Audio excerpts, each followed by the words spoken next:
Salut tout le monde, salut les riders, j'espère que vous allez bien et que vous passez une agréable journée comme moi. Aujourd'hui on se retrouve sur le spot pour vous faire une vidéo très particulière. J'ai eu l'occasion de me faire contacter par MSI il n'y a pas si longtemps que ça pour ceux qui me suivent sur Instagram. Déjà première question, qu'est-ce que c'est MSI?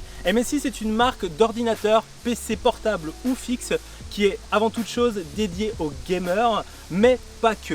Il faut savoir qu'ils ont aussi une série Prestige comme ce petit Prestige 15 qui regroupe toutes les qualités nécessaires pour moi pour être autonome, peu importe l'endroit où vous vous trouvez, comme aujourd'hui sur le spot ou lors de mes voyages, car ça m'arrive de faire des voyages un peu partout dans le monde ou en Europe et j'ai besoin d'un PC qui envoie du lourd pour faire le montage, pour faire de la photo, de la retouche photo, mais aussi pour régler ma moto. Oui, parce que j'ai besoin d'un ordinateur pour régler ma moto, pour qu'elle marche parfaitement lors de mes figures. Et c'est ça que je vais vous démontrer aujourd'hui. Mais avant de rentrer dans le vif du sujet, on va parler des caractéristiques techniques de ce Prestige 15.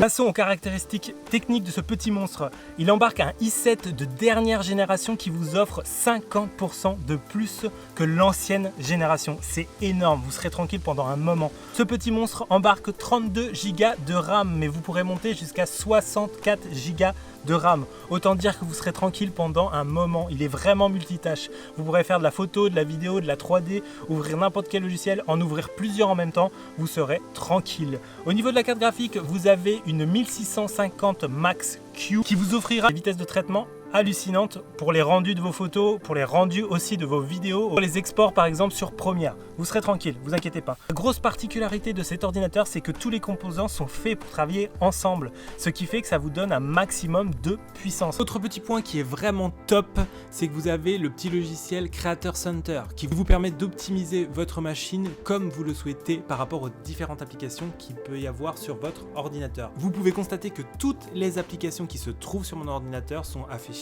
juste ici et vous pouvez absolument tout gérer. Comme gérer le nombre de cœurs alloués à votre logiciel. Ça vous permet vraiment de gérer la priorité de chaque logiciel. Et surtout, ça vous permet d'avoir les meilleures performances possibles. Vous pouvez aussi, bien entendu, monitorer votre PC, ce qui va vous permettre de voir l'état actuel en live de votre mémoire, de votre processeur, de votre carte graphique et de votre disque dur. Vous pouvez nettoyer aussi votre disque dur ou votre mémoire. Vous avez une autre partie qui vous permet de gérer aussi toutes les couleurs liées à votre écran, comme se mettre en Adobe RGB qui vous permettra d'avoir des couleurs fidèles. Vous pouvez aussi venir gérer chaque scénario de votre ordinateur pour avoir beaucoup plus de performance ou beaucoup plus d'équilibre entre performance et autonomie de votre batterie, ou sinon venir mettre un scénario qui vous permettra d'avoir beaucoup plus d'autonomie, la meilleure autonomie possible, qui sera en sacrifice de la performance bien entendu. Vous pouvez venir aussi gérer la santé de votre batterie bien entendu. Vous avez vraiment tous les outils nécessaires pour avoir les meilleures performances possibles et surtout la meilleure autonomie possible. Au niveau du refroidissement, vous avez la technologie Cool Boost 3 avec 2 ventilateurs. Moi je sais que j'ai eu l'occasion de le tester sur le terrain. Là on est sur le spot par exemple, il fait un grand soleil, il fait au moins 35 degrés. J'ai aucun souci de chauffe. J'ai essayé vraiment à pas mal d'endroits avant de vous faire cette vidéo et j'ai vraiment aucun souci. Vous serez tranquille pendant un moment. Maintenant passons aux points forts qui m'ont vraiment séduit sur cet ordinateur. Ça se résume avec le chiffre 16, comme 16 heures d'autonomie. Oui, vous avez bien entendu, 16 heures d'autonomie. Dans ce petit truc là. Oui, dans ce petit truc, il y a 16 heures d'autonomie. Bien entendu, soyons conscients que c'est 16 heures d'autonomie si vous n'êtes pas sur Premiere, sur After, si vous faites des tâches basiques.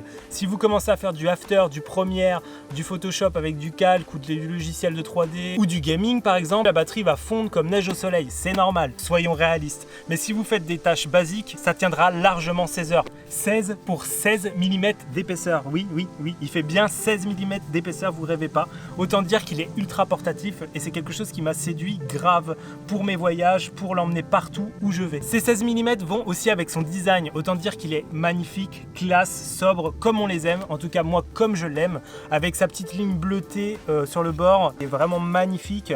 L'écran est tout bonnement magnifique, le clavier, tout est parfait, honnêtement, j'ai rien à lui redire au niveau du design, c'est quelque chose que j'aime. Après, c'est les goûts et les couleurs, bien entendu. Il y en a qui vont aimer, il y en a qui vont pas aimer. Vous avez aussi le petit lecteur d'empreintes qui vous permettra de déverrouiller votre PC très rapidement.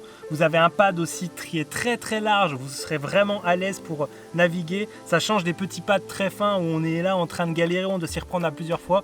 Là, au moins, vous êtes bien à l'aise, le pad est vraiment large. Au niveau des connectivités, vous avez 2 USB USB-A et un lecteur de carte micro SD pour être tranquille, comme ça vous permettra de dérocher les rushs peu importe où vous vous trouvez, comme aujourd'hui je l'ai utilisé pour dérocher mon drone. De l'autre côté, vous avez une prise jack pour mettre un petit casque ou un micro comme vous le souhaitez, c'est vous qui décidez. Vous avez un HDMI pour faire un retour écran lors de conférences ou je ne sais pas, si vous voulez avoir plusieurs écrans, c'est possible. Vous avez aussi deux ports Thunderbolt qui vous permettra de mettre des disques durs. C'est là aussi que vous allez charger l'ordinateur.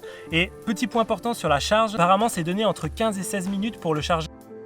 Et avec des tâches basiques, vous arrivez à tenir 16 heures. Faites le calcul, c'est ouf. J'ai gardé bien entendu le meilleur pour la fin avec son écran de 15,6 pouces du 4K 3840 par 2160 100% Adobe RGB True Pixel qui vous garantira un affichage des plus réalistes. Vous aurez vraiment des couleurs fidèles à la réalité. La plupart des écrans qu'on a dans le commerce ne sont pas forcément bien étalonnés. Par exemple, vous allez avoir un rouge, et ben il va être orangé sur cet écran-là, il va être un peu rosé sur un autre écran. Là, vous avez vraiment une technologie True Pixel qui vous garantira des couleurs des plus fidèles pour vos colorimétries, pour vos photos, pour absolument tout, même pour les films. En parlant de l'écran, il y a quelque chose que j'ai oublié, c'est que l'écran, vous pouvez faire ça. Il s'ouvre à 180 degrés. Alors beaucoup vont me dire ça sert strictement à rien, mais détrompez-vous, ça peut servir. Par exemple, si vous avez quelqu'un qui est en face de vous sur la table, vous ouvrez, vous le posez sur la table, vous appuyez sur la petite touche pour retourner l'écran se tourne et vous pouvez lui montrer votre projet. C'est vraiment pratique. Dans le petit exemple que je vous ai mis, quand je tourne autour de la moto, j'ai pas forcément envie de bouger le PC. Je tourne autour de la moto, j'ouvre le PC, je retourne l'écran. Je n'ai pas besoin de le déplacer.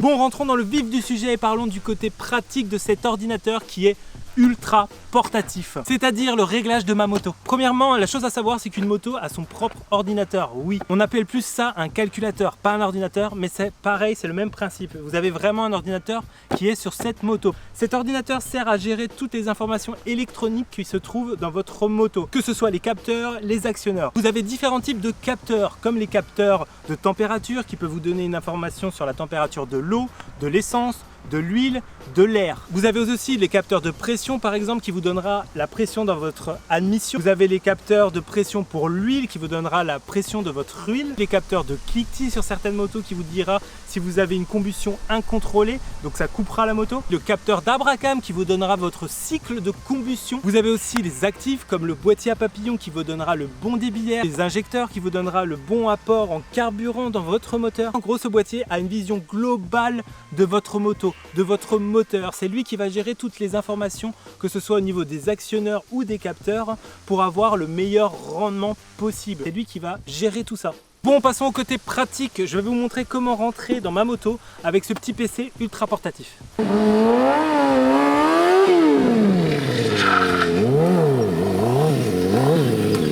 Bon, déjà première étape, on va se connecter en Bluetooth au boîtier, car il faut savoir que l'avantage que j'ai, c'est que le boîtier fait Bluetooth. D'ailleurs, pour ceux que ça intéresse, ce boîtier vient de chez Turnbike, c'est le kit Bioflex. Ça vous permet de rouler à l'éthanol. Je rappelle, quel est l'intérêt de rouler à l'éthanol? Carburant moins cher, en gros 6,50 € pour 11 litres, vous avez plus d'octane, donc en théorie vous aurez un meilleur rendement. Et surtout, vous avez un carburant qui respecte un petit peu plus l'environnement. L'avantage que vous avez avec ce PC ultra portatif, c'est qu'il fait aussi Bluetooth, donc c'est l'alliance parfaite. Donc première étape, on se connecte en Bluetooth au boîtier, en mettant le contact à la moto, bien entendu, parce que s'il n'y a pas d'alimentation sur le boîtier, ça ne marchera pas. On va en bas, on prend le Bluetooth, on clique 2 fois, on fait ajouter un appareil Bluetooth ou autre appareil, on ajoute un appareil Bluetooth. Normalement, l'ordinateur va le trouver assez rapidement. Ça y est, iFlex Fuel, qui est le nom du boîtier. On se connecte au boîtier. Une fois que la connexion est faite, on quitte tout ça, on n'a plus besoin d'y revenir et on ouvre le logiciel. Ça y est, le logiciel est ouvert. Il y en a beaucoup qui vont se dire mais qu'est-ce que c'est que tout ça? Ne vous inquiétez pas, je vais vous expliquer un peu toutes les informations que vous retrouvez sur le logiciel. Bien entendu, je vais survoler le logiciel, je vais vous expliquer ce que vous retrouvez à l'écran, mais je ne vais pas tout vous expliquer. Après, je ferai un petit exemple pour vous montrer que je peux vraiment tout gérer sur ma moto. C'est vraiment ouf. Là, ce qu'on fait quand on est sur le logiciel, on va se reconnecter encore une fois. Donc on va sur le petit logo Bluetooth et on attend qu'il trouve le petit boîtier. Ça y est, il l'a trouvé, on met connecté. si vous voulez vous connecter. Une fois qu'il est connecté, l'ordinateur va me demander est-ce que vraiment je veux autoriser la connexion à ce boîtier. Je mets autoriser, ce qui est logique. Il me dit que la connexion est établie, c'est bon. Une fois que la connexion est établie, là vous pouvez voir qu'en bas à gauche, le logiciel me dit que je suis connecté, ça clignote en vert. Vous avez même déjà des informations comme la température. Il faut savoir que là, la moto, je ne l'ai pas encore démarrée, elle est déjà à 32 degrés. Il me dit déjà qu'il y a 69% d'éthanol et 100% d'octane dans mon carburant. Pour vous montrer que l'ordinateur est bien connecté, on va la démarrer et vous allez voir que les manos vont bouger. Donc là, on est bien connecté, on démarre. Là, vous pouvez vous rendre compte que le nombre de minutes a bougé. C'est normal, le moteur est en mouvement, il tourne. Donc là, il est à 6002. Si j'accélère,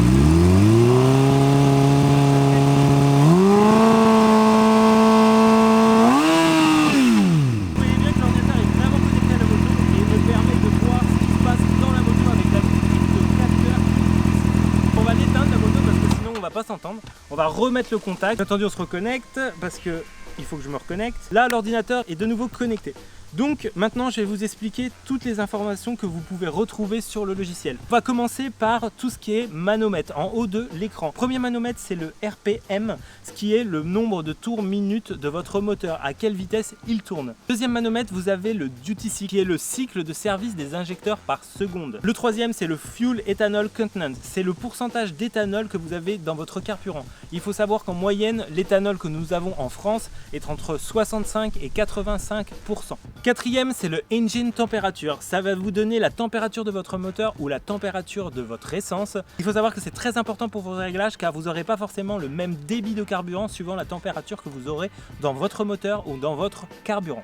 Le fuel map, c'est le pourcentage de correction par rapport à l'origine. En sixième position, vous avez l'éthanol content.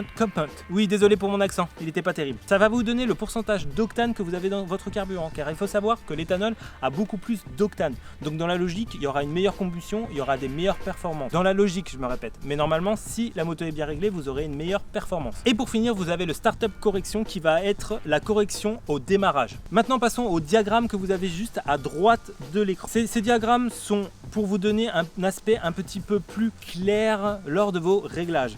Après, c'est les goûts et les couleurs, il y en a qui aiment bien les utiliser, il y en a qui n'aiment pas. Juste à droite, vous avez l'onglet statut qui va vous permettre de gérer chaque injecteur indépendamment des uns des autres. Vous pouvez monter jusqu'à 8 avec ce logiciel, mais sur cette moto, il n'y en a que 4. Ça vous permet vraiment de gérer chaque injecteur comme vous le souhaitez. Troisième onglet, c'est les codes défauts. Ça va vous permettre de diagnostiquer les pannes que vous retrouvez sur votre moto. Car ça peut arriver que la moto fonctionne mal et on ne sait pas forcément où chercher. L'avantage de ça et de l'avantage des capteurs qui se trouvent sur votre moto, comme le capteur de ClickTick que je vous ai expliqué juste avant, qui permet de contrôler une combustion incontrôlée. Ça vous permet de détecter et de voir où est la panne exactement, ou au moins vous montrer le chemin. Le dernier onglet de droite, c'est aussi des diagrammes, mais qui va regrouper toutes les informations que je vous ai montrées juste avant. Passons au côté gauche, qui est le premier onglet, c'est le Fuel Map. Fuel Map va vous permettre de gérer les injecteurs, l'ouverture de vos injecteurs à un nombre de tours minutes donné. Par exemple, si votre moteur tourne à 4000 tours, l'injecteur, vous pouvez lui dire, je voudrais qu'il s'ouvre à 130 ou à 120. C'est un pourcentage.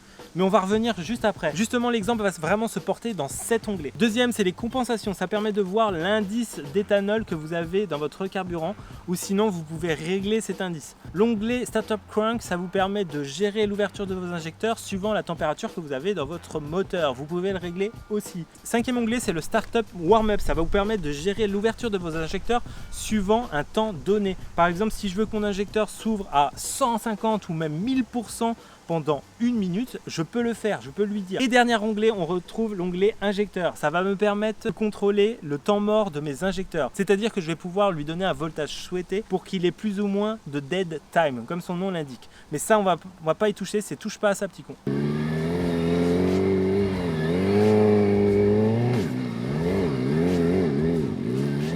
Passons au petit exemple, je vais vous démontrer qu'il est tout à fait possible de toucher des réglages sur ma moto. Je vais demander aux injecteurs de donner par exemple 250% d'essence de 2000 à 4000 tours minute. Il y aura pour phénomène que la moto va avoir tendance à s'engorger, ce qui est tout à fait normal. La moto, on va lui donner beaucoup trop d'essence. Donc ce que je vais faire, je suis bien connecté. On va aller dans les cases juste en bas sur le Fuel Map, dans l'onglet Fuel Map. Si j'arrive à trouver ma souris, bien entendu, oui, je l'ai trouvé. Ce qu'on va faire, on va surligner de 2000 à 5000 tours minute, comme ceci. On va faire un petit clic droit et on va lui demander de faire un petit set. C'est-à-dire qu'on va écrire combien de pourcentage d'essence je veux de 2000 à 6000 tours. Bien entendu, je vais exagérer. Le maximum, c'est 255%. Donc, je vais mettre 255%. Je vais mettre OK. Ça veut dire que là, à 1000 tours minute, j'aurai 130%, qui est mon réglage de base. Et de 2000 jusqu'à 6000 tours minute, ça veut dire que les injecteurs enverront 250% d'essence. Normalement, dans la logique des choses, vu que j'étais à 130% avant et que j'ai mis plus du double, la moto va avoir tendance à s'engorger. C'est tout à fait normal. Dites-vous qu'à la base, je suis à 130% et là, j'ai mis 250%. Je me répète, une moto a son propre ordinateur. Généralement, toute moto, à part les motos à carbu, qui ne sont pas gérées par injection, a son propre ordinateur. Les 255% sont écrits. On vient cliquer sur le petit onglet Write Permanent, genre on l'écrit pour toujours. Non, je vais l'enlever après parce que sinon ça va pas être pratique pour mes figures. Là, il me dit que ça y est, il est écrit. On clique sur OK. Ce qu'on peut faire maintenant, c'est qu'on va démarrer la moto. Il y a beaucoup trop d'essence. La moto est démarrée, bien entendu. Vous pouvez vous rendre compte que le logiciel est bien connecté. Et là,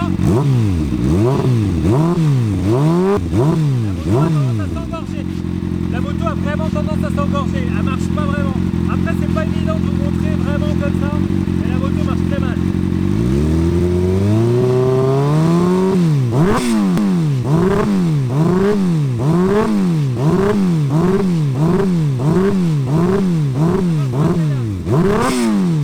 Bon, comme vous avez pu vous en rendre compte, la moto marche vraiment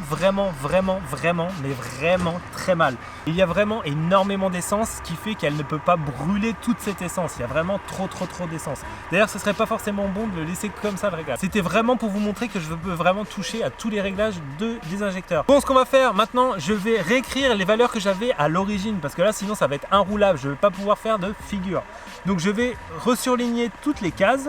Je vais écrire 130% qui est la valeur que j'avais lors du passage au banc. Oui, petite précision que je ne vous ai pas fait. Le mieux pour avoir le meilleur réglage, ou au moins pour s'en rapprocher le mieux, c'est de passer votre moto au banc d'essai, comme j'ai eu l'occasion chez Turnbike, ceux qui m'ont fourni le boîtier e-flex pour rouler à l'éthanol. C'est vraiment mieux de passer votre moto sur un banc d'essai pour avoir les meilleurs réglages possibles. Après, ensuite, ce qui est bien, c'est que vous pourrez affiner les réglages de votre moto quand vous êtes sur le spot. En tout cas pour ma discipline, car c'est une discipline qui est vraiment à part entière. Il n'y a pas vraiment de réglage pour ceci. Vraiment au feeling, à ce que vous ressentez sur la moto. D'où l'intérêt pour moi d'avoir un PC ultra portatif pour faire les réglages de ma moto. Bien voilà, on va s'arrêter là pour aujourd'hui, car malheureusement je vais pas pouvoir vous montrer énormément d'exemples. La vidéo va vraiment pas être assez longue, il va falloir plus d'1 heure pour vous montrer vraiment tous les réglages qu'il est possible de faire sur la moto. Donc on s'arrête là pour aujourd'hui. On a touché un petit peu aux injecteurs, mais sachez qu'on peut vraiment toucher à tout sur la moto. On peut régler l'avance de l'allumage, on peut régler, comme je vous ai dit, les injecteurs, le débit d'air avec le moteur à papillon. En tout cas, on peut vraiment faire une multitude de réglages. Je pense que le mieux, ça serait que je vous fasse une vidéo dédiée au réglage de la moto avec quelqu'un par exemple de concerné, comme aller chez Turnbike, pour ceux qui connaissent, Franck, le magicien du réglage, et vous faire vraiment une vidéo dédiée. Mais là, c'est pas le but, c'était surtout pour vous montrer en fait qu'il est possible de régler ma moto avec un PC qui est le Prestige 15, qui est ultra portatif. Conclusion pour moi, ce PC est vraiment parfait. Il allie tout ce que j'ai besoin, en tout cas en termes de puissance, en termes de design, classe, en termes d'autonomie, 16 heures d'autonomie, ce qui est ouf. L'écran en même temps est super bien étalonné, donc vous avez vraiment un rendu fidèle. L'écran qui s'ouvre à 180 degrés est peut-être dérisoire pour certains, mais c'est vraiment pratique pour moi. En tout cas pour moi, j'avais vraiment besoin d'un PC ultra portatif et c'est vraiment le PC parfait pour voyager, pour faire les réglages de ma moto, peu importe l'endroit où je me trouve, pour faire les edits de mes photos ou de mes vidéos, parce qu'il y a une grosse partie de la vidéo que j'ai fait là, qui a été montée justement sur cet ordinateur, parce que la colorimétrie est vraiment folle et la puissance, le rendu est ouf. Pour vous dire tout simplement, j'ai un PC gamer que j'ai monté moi-même et qui est vraiment énorme par rapport à ça. Vous avez les mêmes performances dans ce petit truc qui fait 16 mm. Donc conclusion, c'est parfait. Je vous dis pas de l'acheter bien entendu, mais en tout cas pour moi, de mon expérience et de ce que j'ai pu en tester pendant un mois, c'est vraiment top. Vous serez vraiment tranquille, vous allez kiffer. En tout cas, si vous avez besoin de plus d'informations, je tiens à dire que vous aurez toutes les caractéristiques dans la description. Il y aura les prix, il y aura les caractéristiques, il y aura tout ce qu'il faut. Si vous avez plus de questions, bien entendu, n'hésitez pas à me les poser en commentaire. Je me ferai un plaisir d'y répondre comme toujours. N'hésitez pas à me mettre des petits likes si vous avez aimé la vidéo. Ça motive à faire des vidéos qui qui change de l'ordinaire. D'ailleurs, dites-moi aussi qu'est-ce que vous avez pensé de la petite intro que je vous ai fait. Sur ce, ce que je vais faire, je pense que je vais remettre les réglages qu'il faut dans ma moto parce que malheureusement là j'ai déréglé totalement toute ma moto. Et puis on va y aller, on va ranger.